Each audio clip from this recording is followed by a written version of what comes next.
Hello, and thank you very much for listening to this episode of the Billy Newman Photo Podcast, recorded for the second week of September 2020. Thanks a lot for listening to this podcast. If you're in the Northwest or anywhere on the West Coast, and if you're probably anywhere in America, I'm sure you've heard about the wildfires that are going on here in Oregon.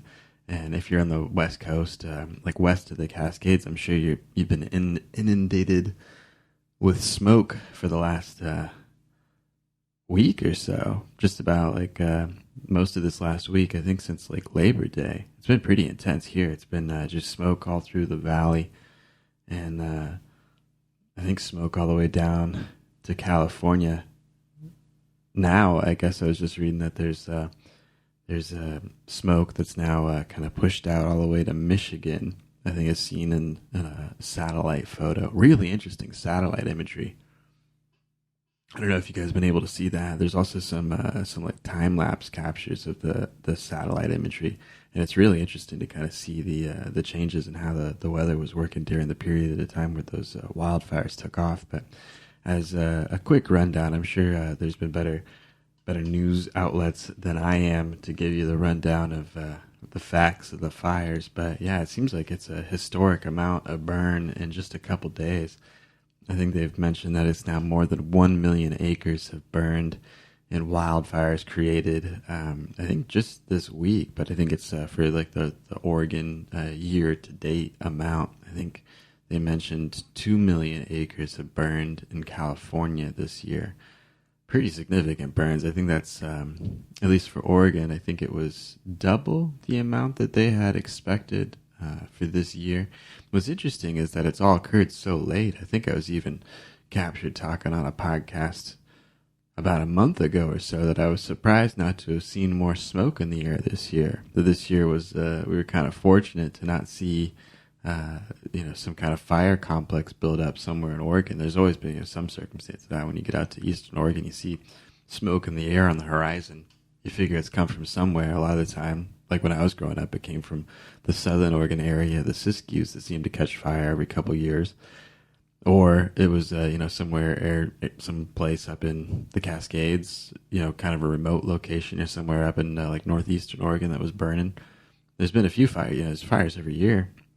But they seem to be in like more remote locations, and they seem to start, sometime in late June or early July, and they kind of carry on through the year. But by this time of year, by September, by Labor Day, right? You think it's kind of shifted into the rainy season. You're kind of done with the fires, but for those that have already started, at least like significant burns and problems like that.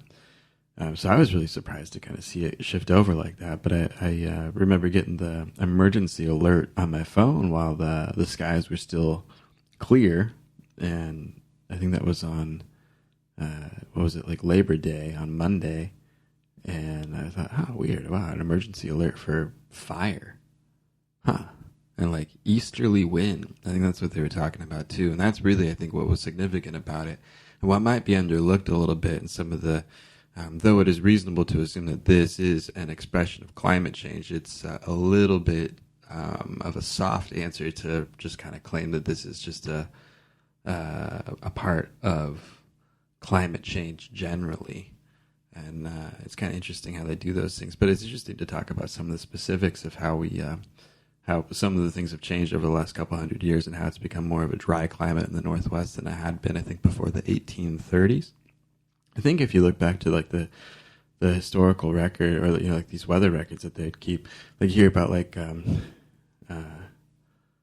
Lewis and Clark coming over, staying at the up along the Columbia, and they would record the number of rainy days they had in the season, and it was just like a wild amount of rain that they had all the time.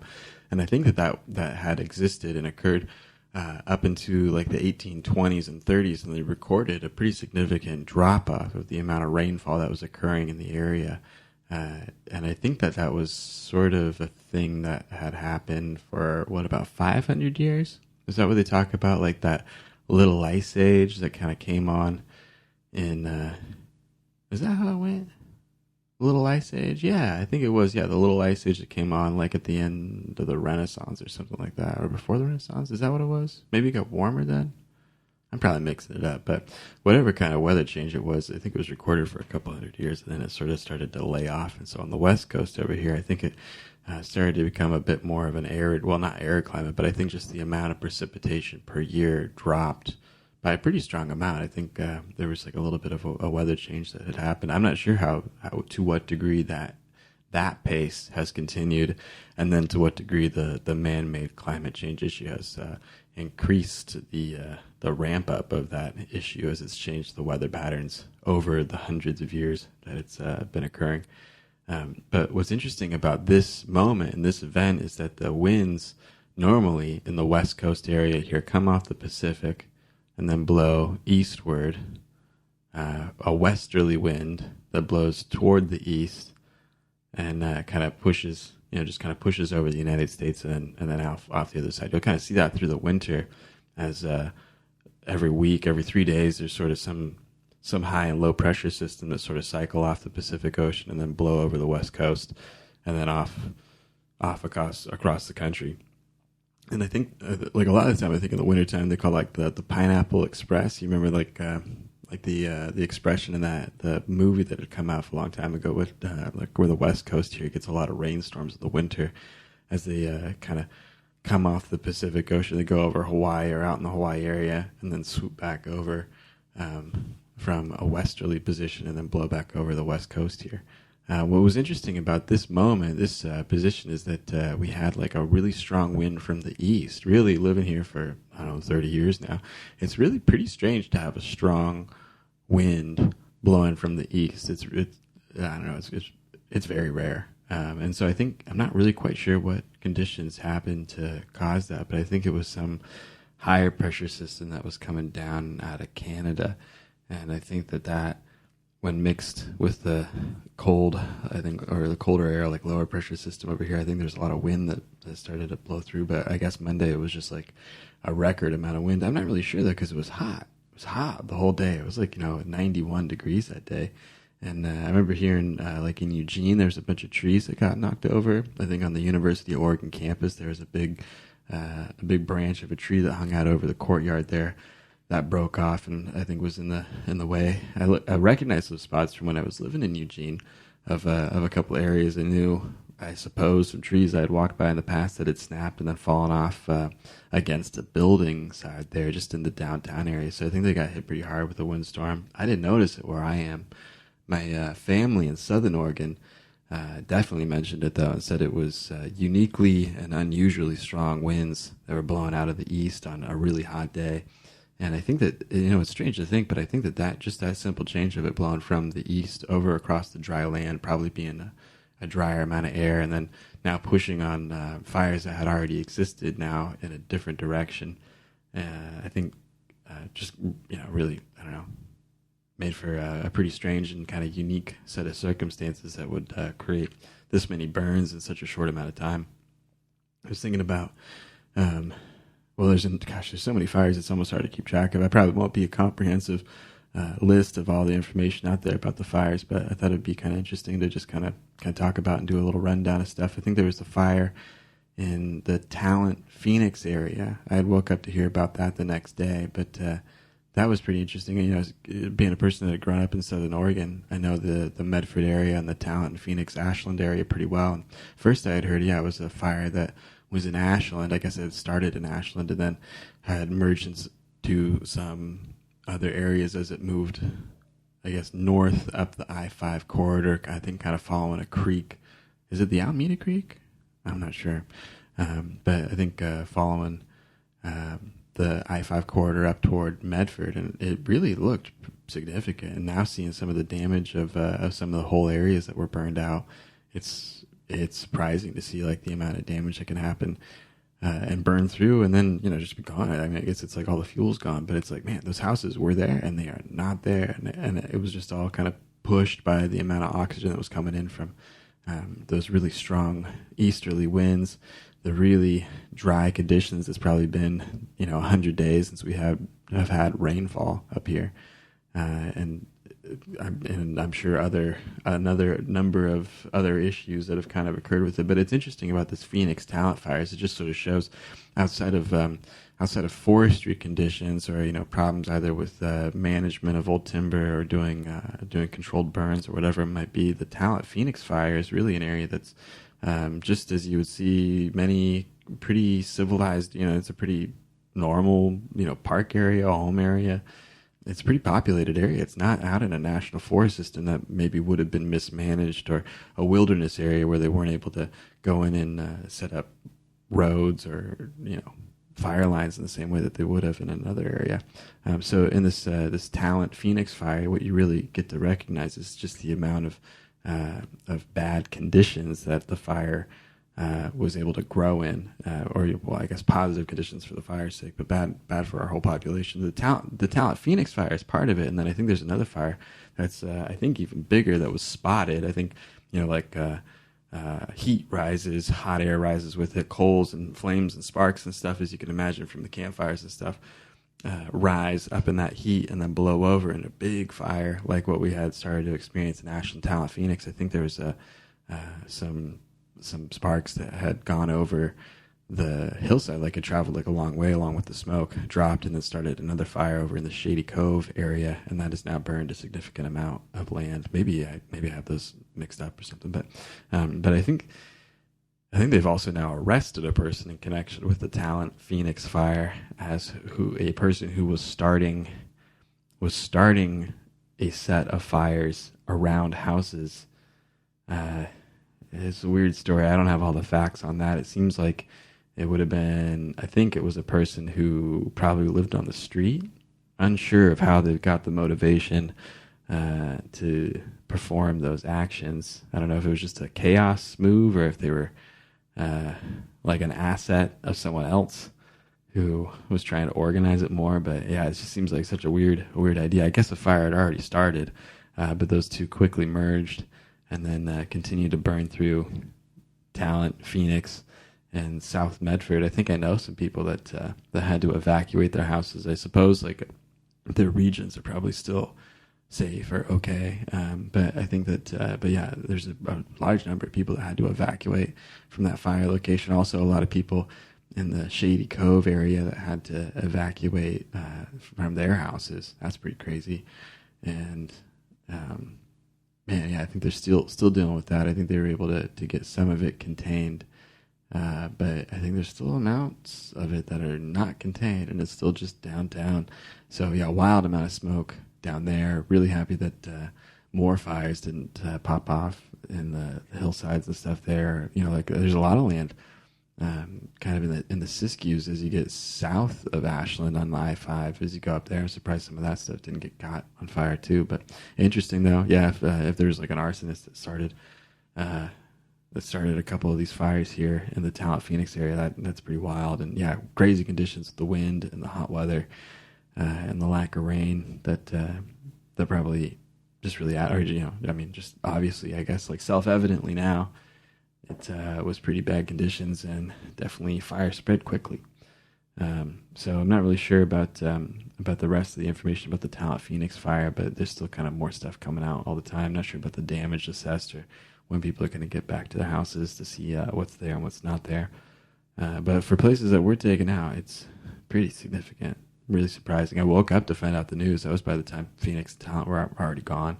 I saw I tuned into a live stream of a newscast down there, KOBI, Channel 5. And I was watching the NBC stream. I think it's NBC. It was a girl who was out there. She had her tripod set up for a man on the street, I guess person on the street interview. And they were at a Burger King. Burger King signs in the back. And beside her, where the Burger King should be, is smoldering rubble. And that was the visual that they gave us. She tilted the tripod around and viewed, I think, the smoke coming off the creek, which was pretty heavily burned. And then I think I saw another video that was going around on Twitter that had been posted of someone kind of panning across a creek and tree line, it was just engulfed in flames as it was kind of spreading up and traveling pretty quickly down toward downtown South Medford. Whoa. So yeah, that's all pretty crazy. Now, that's nothing. Moving on. Well, I mean, that's a pretty significant one. That's kind of why I led with that one. There's probably no order from here on out, but the Blue River Vida area is now wiped out. I think pretty totally is what I hear. Still pretty locked off. That's on Highway 126 as you're leaving Eugene, going out of Springfield. And I think that's sort of like the north route that you would take over. Been up there plenty of times, past that area. I think that's like up by around like the Cougar Reservoir and the hot springs that are up there. I'm not sure if that had caught on fire. I know that there's that covered bridge that's up there. I believe there's a few covered bridges, and I believe that it's thought maybe that one or two of them may have been lost. This is probably known now, and I don't know. I think I was going off of an early report that was mentioning that they projected that they would lose all of the covered bridges. However, I did see a picture where I think that one covered bridge that you pass on Highway 126 as you're driving up past Blue River and Vida, I think that one still is there. That one was spared, which is great. But there was burns heavily on both sides of the river along the McKenzie River in that valley there. And just, man, a lot of significant burning all through that section. I'm interested to try and find out and see a better and more clear visual of the damage that's occurred out there. I think it's all still kind of confusing. There's still like a lot of haze, literally. Like there's just still so much smoke and confusion. All you see is just wreckage, and it's almost unrecognizable. It's kind of weird, you know. Your mind gets in there, and it's like I don't recognize that. You know, you see a picture of some area, and I don't know. They reported to be like a boat ramp or a lodge or something, or you know, someone's house or car lot or something out there. And I think I probably driven past it on Highway 126 sometime in the past, but totally unrecognizable in the haze and the smoke of just a burned out area. You see just kind of curled wreckage, it looks like, of cars that got caught on fire, and bikes, or I don't know, just chairs, materials, whatever was able to still stand. But really most everything is just wiped to the ground as it was for a house. So yeah, Blue River and a lot of that area is wiped out pretty heavily. I think maybe McKenzie Bridge got out of it okay, but I think there's still a lot of damage up there and past that area. And it's a real shame that it happened right through there. I think I was also hearing too that for all of these where the trees got really heavily burned out along the sides of the highway, I think they're going to have to cut a lot of that timber down. And I guess because those trees become unstable as they burned out into the core, and then they'll topple over in the wintertime as snow comes down. I was also hearing that there's going to be an increased risk of mudslides through the winter season now, as we've had a significant burn and a lot of exposed land, and ash and stuff is going to get wet and then, I guess, break way and come down. And I hear there's like a risk of mudslides after big forest fires like that, especially on those steep draws and right where there's a bunch of highway traffic.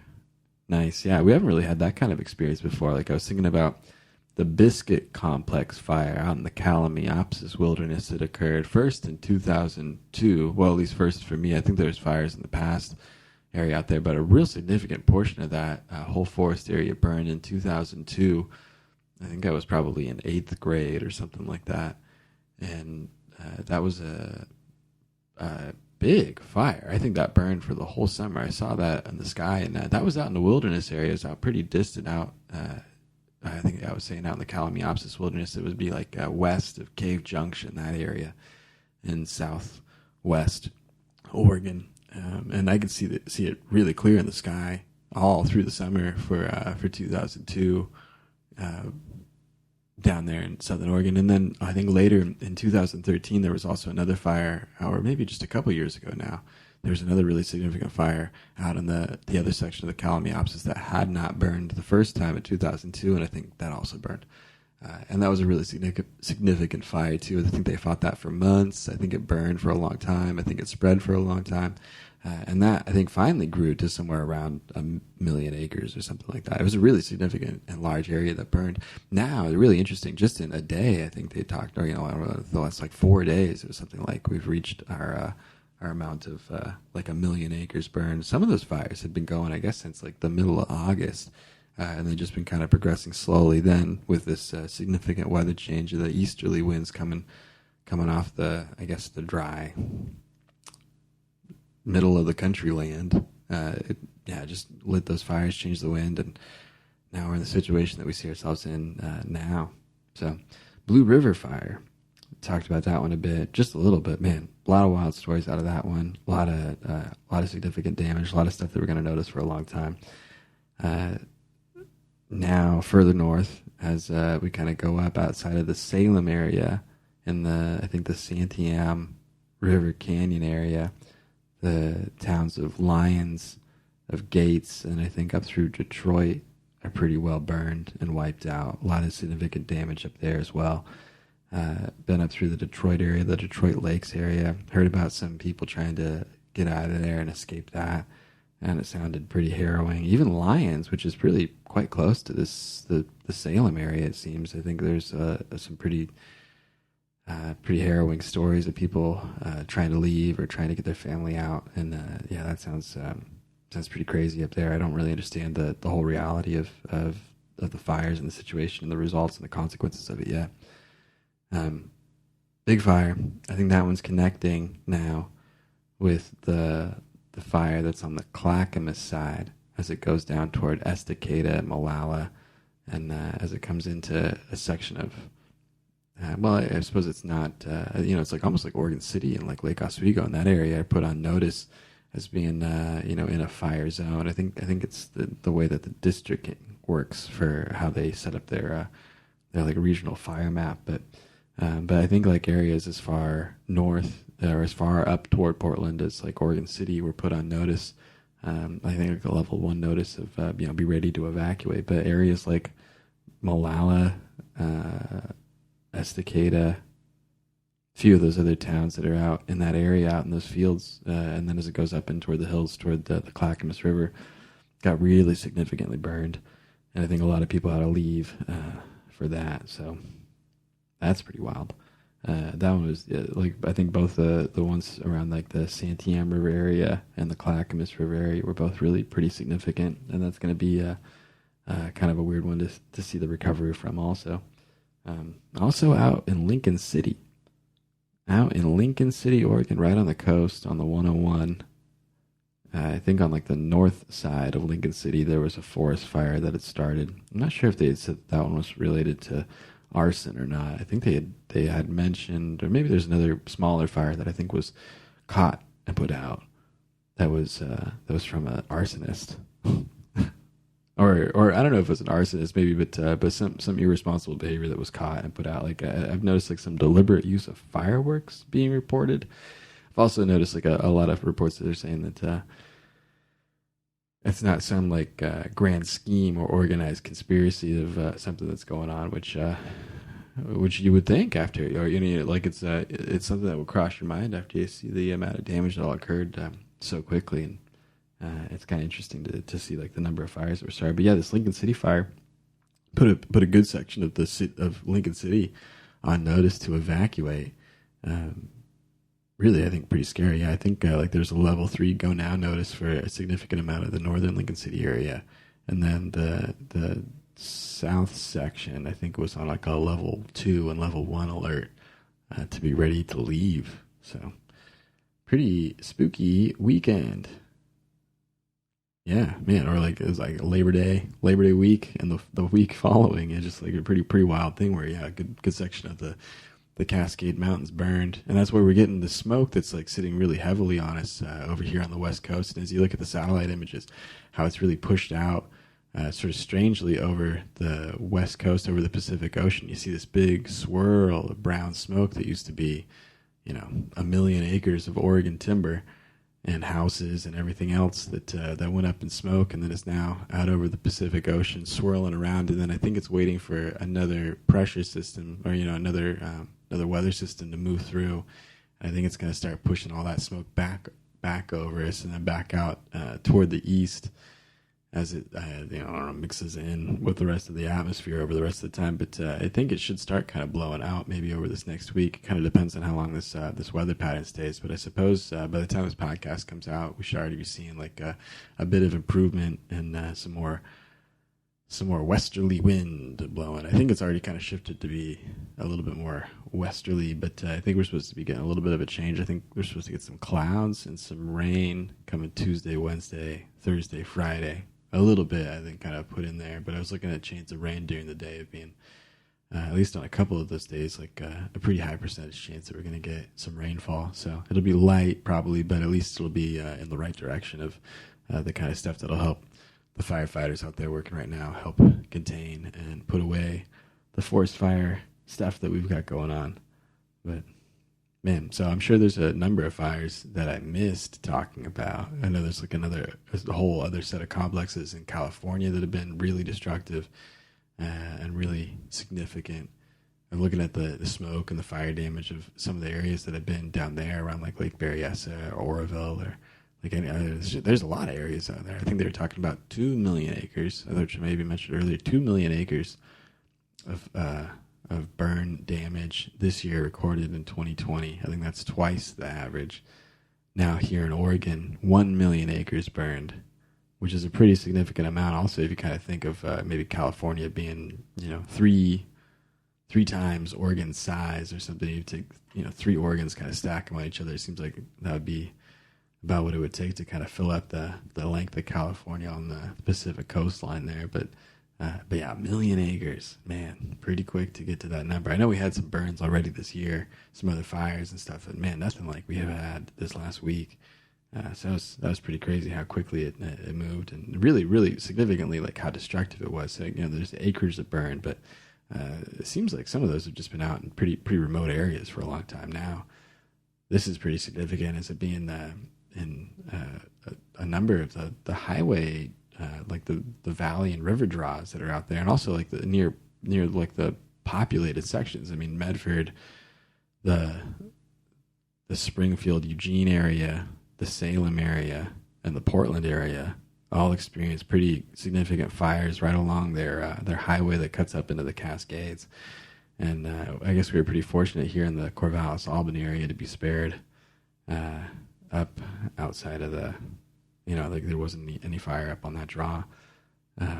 So at least in that sense, like we're a little bit further away from some of the significant heightened red alert circumstances that are going on right now. But yeah, it'd be a weird week for probably most people. I was looking at like one of the reports saying 10% of Oregon is forced to evacuate. I think those numbers were a little bit off or stretched. I think they kind of later came out and said, oh yeah, like the calculation's probably really only around somewhere around 100,000 or maybe 150,000 people that were required to evacuate.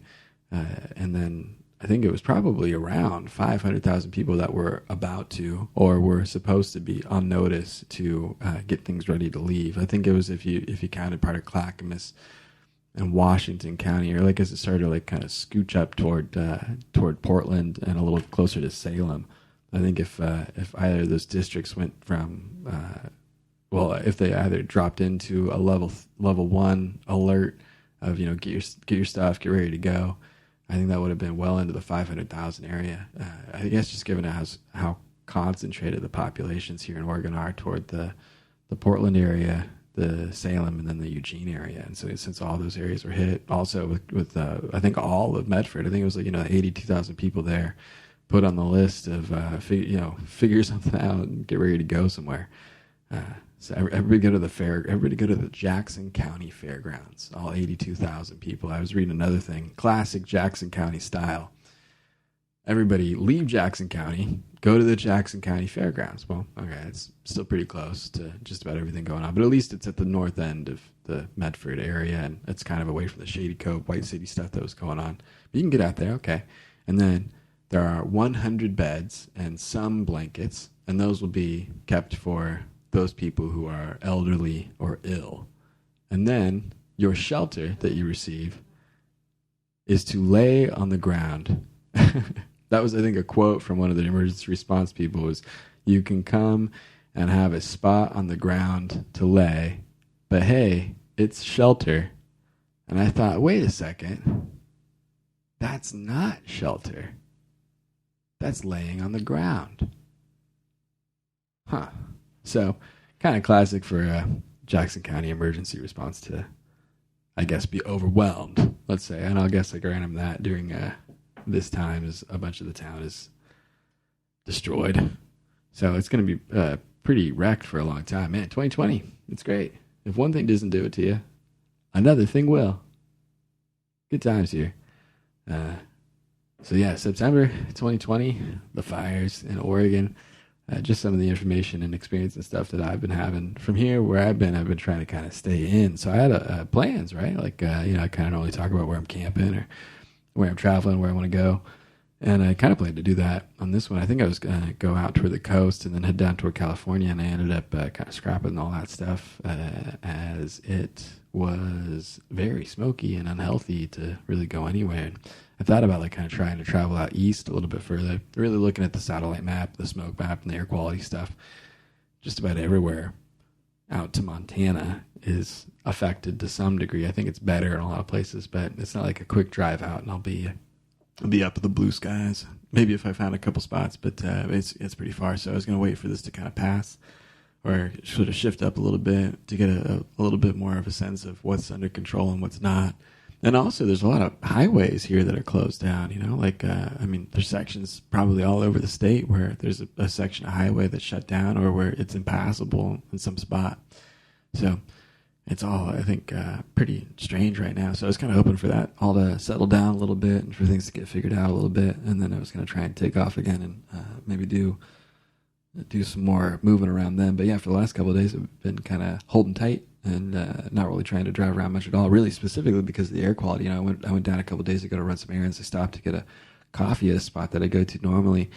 Came up to the window. It was early in the morning and came to the window. It said, closed due to air quality. And I thought, well, I don't blame them. But yeah, it's like, wow, the fires, all the smoke in town, the particulate. I think when you look at the air particulate, it's like Portland, Oregon is the number one worst air quality city in the world right now. I think above Jakarta in Indonesia, above, where is it? Is it Beijing that has the bad air quality? Somewhere in China has the bad air quality. And apparently, I'd hope so. God, this is pretty bad. Yikes. So, well, I bet it sucks over there a lot of the days of the year. But yeah, I guess it's supposed to be like the worst air quality in the world. If you look at like the way that scale goes and stuff, it's been like up above 300 a lot. Yikes. Like in the extremely unhealthy range. Just the worst smoke and like worst amount of smoke all over the West Coast that I've ever really remembered or seen. There's been a few days where the weather changed and was kind of bad. It held the smoke low in the valley. That had normally been off for most of the summer, but it held some smoke cap really low in the valley in Southern Oregon. You could drive out of Southern Oregon up, into Northern Oregon here and be fine, be up in the sun, and there'd be some smoke, but it wouldn't be a big deal. But down there in Southern Oregon, yeah, you could have visibility of a few hundred feet or something, like a quarter mile or something like that if it was a good part of the day. But it was like that for a few days, and then finally the wind shifted and kind of pulled up out of the valley and wasn't socked in anymore. But this is the most socked in and most kind of long-term stretch of heavy smoke that I've ever seen. And man, all over the West Coast, like Canadian border down to California, smoked in, weird weather. So I'm really hoping that it kind of starts to figure itself out. Really happy that a bunch of people are out there trying to work on it and stuff. So we'll see if it starts to get better, shift into a more controlled environment in the mid and later September. But appreciate you guys checking out this episode of the Billy Newman Photo Podcast. I guess all encompassing the forest fire situation that's occurred during this last week. But thanks for kind of listening to it. I know it's kind of low on facts and stuff, and I'm sure there's a lot of better locations for you guys to find some of the specific details. I think I was getting some good stuff out of the Oregonian. A lot of the specific small town kind of local papers have been difficult to get good information from. Like I was mentioning, like the the southern Oregon, like the Medford paper. Not many good photos or videos or articles about things that are important, and it doesn't really give you like a good sense of what was going on. I think the Mail Tribune, or like I was mentioning, the local NBC, ABC, and CBS affiliates there were doing local reporting on it. A lot of those stories really weren't very good or weren't well structured, and I think kind of left out some of the information that would have been good to have, at least as part of an overview. Some good specifics of information about developments of each case that are going on, so you can kind of get some more information from there. But man, I'm sure everyone's attention has been glued to it for the last week. So I hope everybody is holding in there and doing okay. And man, I'm sorry if anybody had to actually evacuate. I know some people in my family that had to evacuate. It's kind of crazy. I think they're okay, but man, weird couple weeks. So go to billynewmanphoto.com if you want to check out some more information or get in contact with me. I think there's a couple ways you can do it there. If you have any questions or comments about what we've been talking about, or you want to know more about some of the stuff that I'm up to, I put together a 360 video playlist that I think is available on YouTube. You can go straight there to youtube.com/Billy Newman Photo.